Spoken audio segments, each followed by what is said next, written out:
এত অন্ধকার, রাত না দিন এটা বুঝে যাচ্ছে না। তো তখন ওই যে তাকে পাঠিয়েছে সে আবার এত বুদ্ধিমান, সে বলছে যে তোমার অসুবিধাটা কি, রাত না দিন এটা বোঝার জন্য তাকে হেরিকেল নিয়ে গিয়ে দিতে হতো, ব্যাগ আলো নিয়ে যাও তাহলে তো বুঝতে পারবে। এটা এত অন্ধকারে ভরা একটা রিপোর্ট যেটা দেখতে হলে একটা হেরিকেল নিয়ে তারপর এখানে বসতে হবে, এটা দেখার মতো কোনো আলো নেই। আমি এটা বলছি এই কারণে যে আমাদের ইউনিভার্সিটির একজন সম্মানিত শিক্ষক বলেছেন যে এখানে ভালো কিছু দিক আছে।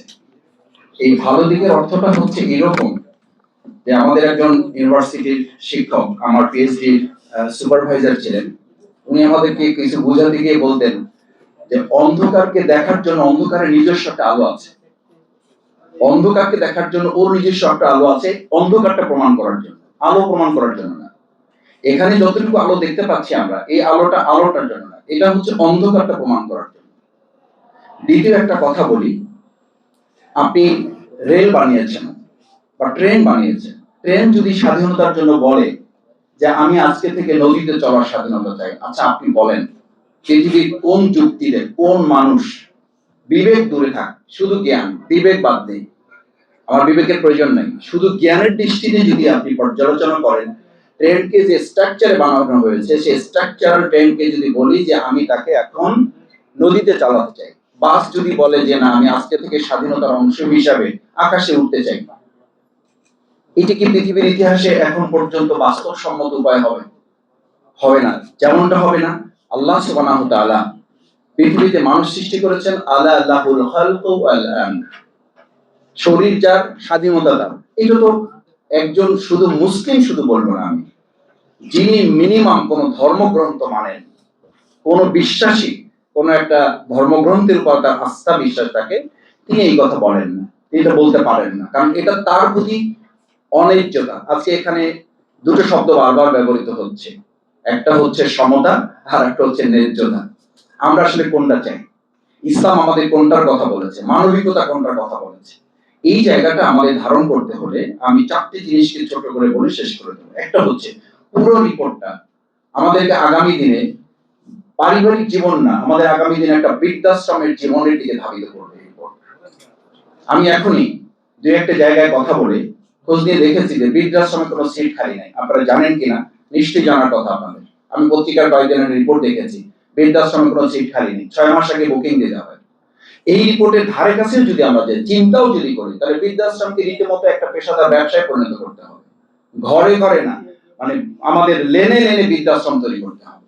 দ্বিতীয় হচ্ছে এই রিপোর্টের মাধ্যমে মূলত একটা পাশবিক সমাজ বিনির্মাণ করা হবে, কারণ আমাদের দুটো ধারা আছে, মানুষের মধ্যে দুটো থিম দিয়ে দিয়েছেন আল্লাহ তাআলা, একটা হচ্ছে মোরালিটি, একটা হচ্ছে এনিমলিটি।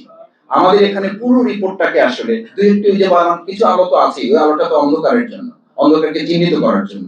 সেই জায়গায় মূলত একটা পাশবিক সমাজ বিনির্মাণ, বন্যতা, যেখানে একেবারে মানুষ মানুষের মতো করে বাঁচার কোনো অধিকার নেই, পাশবিক সমাজ বিনির্মাণের যে কাঠামোটা নির্মাণ করা হয় সেই কাঠামোটাকে ধারণ করে এখানে কিছু চিন্তা পরিকল্পনা তুলে দেওয়া হয়েছে। এরপরে আমি যেটা আপনাদের সামনে বিশেষভাবে উল্লেখ করতে চাই যে আল্লাহ সুবহানাহু ওয়া তাআলা একটা নীতিমালা দিয়েছেন। আমি অনেক সময় বলতাম যে আমাদেরকে যখন বলা হয় যে পুরুষ এবং আমাদের বোনদের, ভাই এবং বোনদের মধ্যে আমাদের সম্মানিত বোনদের স্ট্যাটাসের জায়গাটা কোথায়? জায়গাটা তো হচ্ছে এই যে আল্লাহ তাআলা পুরুষদেরকে তো বোনদের দায়িত্ব নেওয়ার জন্য বলেছেন, আর রিজালু কাওয়ামুন আলান নিসা, পরিবারের প্রেসিডেন্সি তো তাকে দেওয়া হয়েছে, গার্ডিয়ানশিপটা তো তাকে দেওয়া হয়েছে, তার ভরণ পোষণের দায়িত্ব দেওয়া হয়েছে না, শুধু তার জবাবদিহিতার আওতায় থেকে রাখা হয়েছে।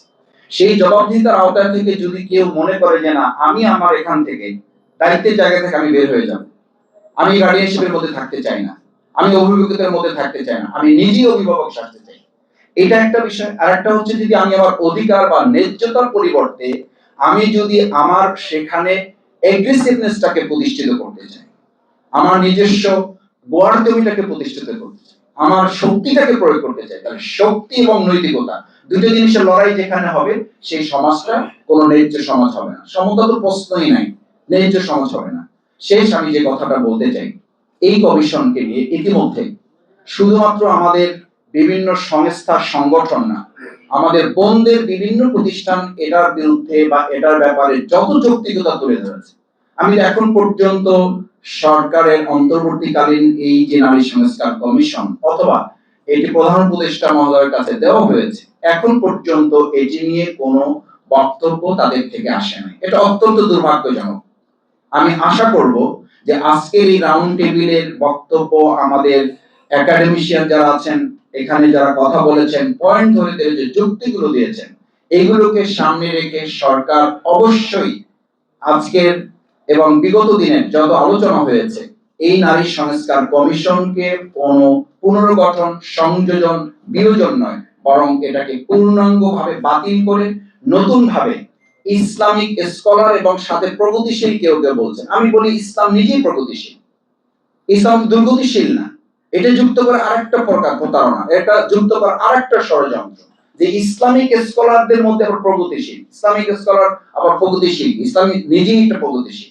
সেই জায়গায় আমি বলবো ইসলাম এবং এই বিষয়ে যারা পারদর্শী, এক্সপার্ট যারা, তাদেরকে সম্পৃক্ত করে অন্য ধর্মেও যারা সহনশীল, অন্য ধর্মের প্রতি যারা নিজেরা এটার প্রতি আত্মমর্যাদা এবং সম্মান নিয়ে যারা চিন্তা দৃষ্টিভঙ্গি নিয়ে জীবন পরিচালনা করতে অঙ্গীকারবদ্ধ, সেরকম মানুষদেরকে, ভাইদেরকে, বোনদেরকে যুক্ত করে নতুন কমিশন গঠন করাই হবে আজকের রাউন্ড টেবিলের আহ্বান। সেই প্রত্যাশা ব্যক্ত করে আমার কথা শেষ করছি। সবাইকে ধন্যবাদ।